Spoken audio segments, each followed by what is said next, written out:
di Zwischenberg Channel, l'edizione locale di Padova.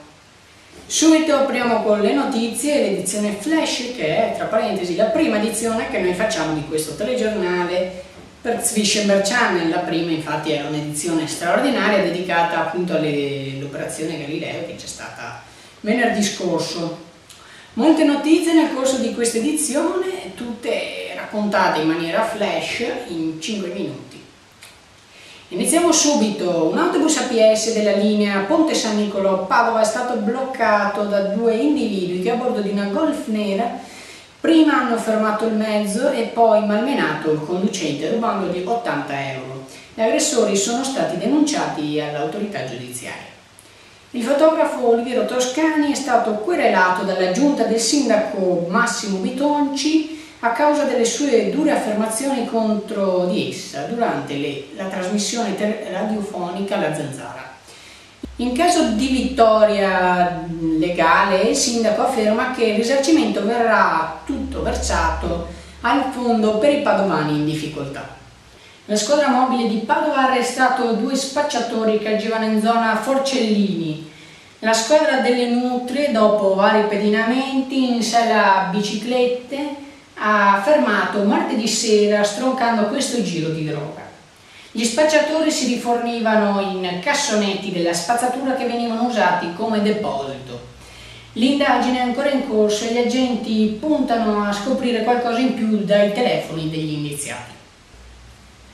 Bitonci chiede crocifisso obbligatorio in scuole e locali pubblici. Dopo la polemica delle palestre comunali usate come luoghi di culto, ora il neosindaco preme sul fatto di avere un crocifisso che le regalerà il comune.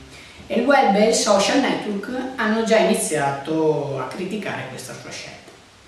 Venerdì scorso a Padova si è tenuta l'esercitazione di tutte le forze di pubblica sicurezza che punta ad affrontare in modo più coordinato le emergenze.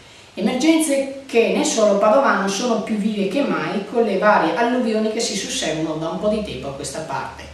Il servizio appunto è dell'operazione Galileo ed è quello che abbiamo seguito appunto con lo speciale lo scorso venerdì, sì, e che è sempre disponibile su questo canale.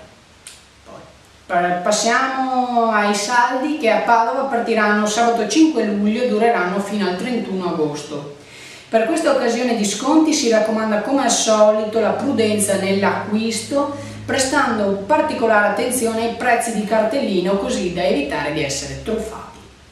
Il volto di Sant'Antonio è ricostruito in 3D grazie alle tecniche forensi. È questo quello che molti pellegrini hanno potuto osservare in esposizione presso il santuario dedicato al santo dal 12 al 22 giugno.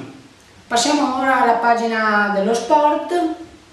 L'Italia di Prandelli fuori dai mondiali già nella fase a gironi, decisiva la partita persa contro l'Uruguay per 1-0. Ma a Padova l'aria che tira non è diversa e non è migliore. Dopo il blitz delle fiamme gialle presso la società bianco-scudata emerge un buco di 10 milioni di euro e alcune transazioni poco chiare. Decisive saranno appunto le prossime ore per il futuro della squadra e si vedrà cosa succederà. Bene, con questo io ho concluso questa edizione lampo delle news di giovedì, come ogni giovedì alle 19:30, sono le 19:35 ora.